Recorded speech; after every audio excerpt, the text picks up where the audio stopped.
Ego defense mechanisms. Sometimes, when we feel anxious in a stressful situation, we might behave in a different way to escape from reality. Anxiety is the feeling of fear, worry, and uneasiness. It's a reaction to stress. So, what we normally do to reduce our anxiety? According to Freudian psychoanalytic theory, our ego will employ ego defense mechanism to reduce our anxiety. In this video, we are going to share with you some of them with practical examples.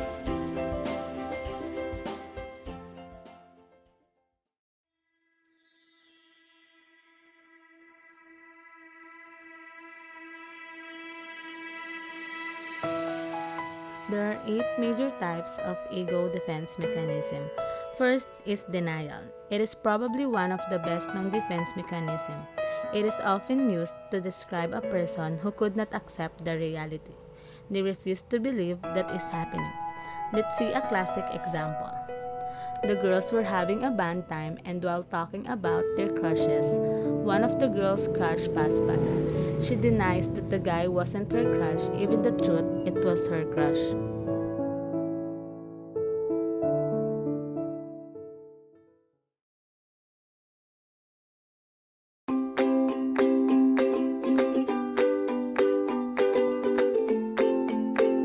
Reaction formation.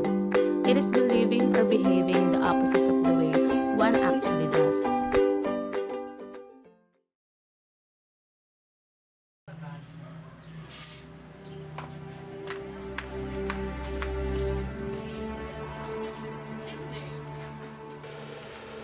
Kuya, bakit naman? Hoy, ikaw nalalaman ko kung saan saan pupunta. Hindi ka nag-aaral. Kung saan saan ka na pupunta.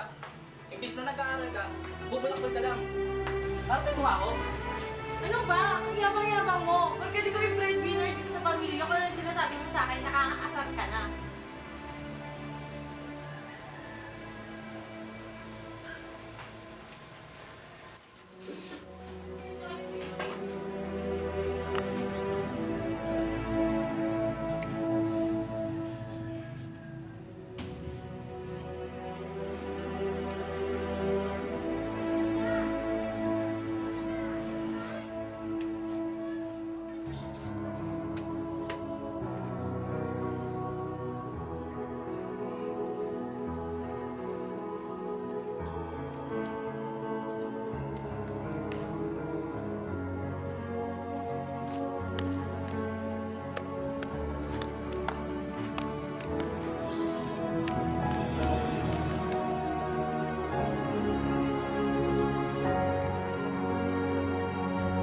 Sublimation.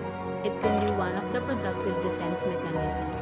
It transforms the unacceptable impulse into socially acceptable behavior. Sublimation also helps us to use the energy in a healthier and more productive way. The younger sister was confronted by her brother because of her impulsive attitude and doings. They ended having a fight that made her brother rage in anger. Since the brother can't hit her sister, he diverted his anger by performing an honest exhibition.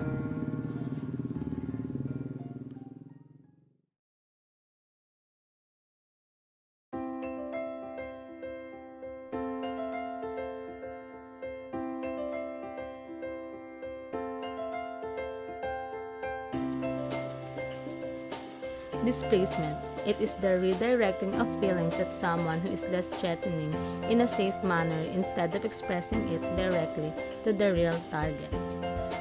While the eldest daughter was reviewing, her father asked her to buy some grocery items. She was pissed and irritated because she was busy reviewing. She diverted her anger by commanding her sister in an unpleasant way.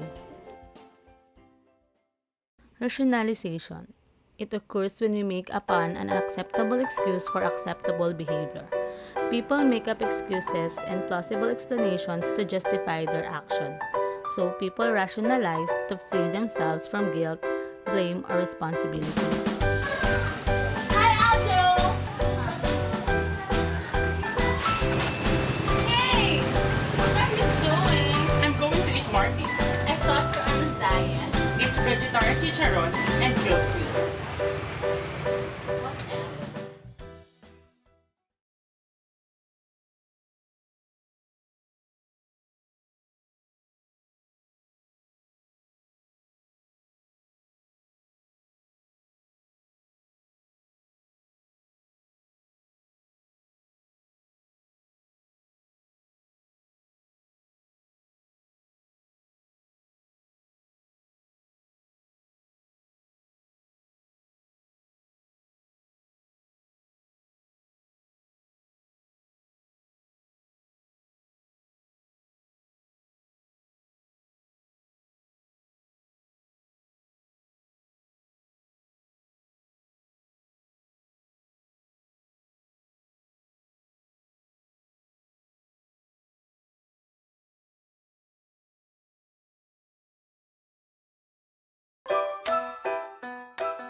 Projection. It involves individuals attributing their own unacceptable thoughts, feelings, and motives to another person. The boy have a crush on someone, but instead of confessing it directly to his crush, he will tell to his friend that he must make a move to that girl instead of him.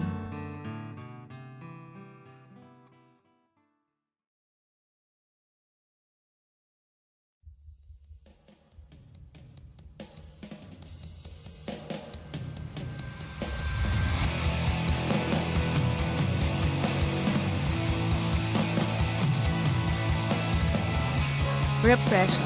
It is the most basic defense mechanism. The unconscious blocking of unacceptable thoughts, feelings, and impulses. We are not being able to recall a threatening situation, person, or event unless something triggered it.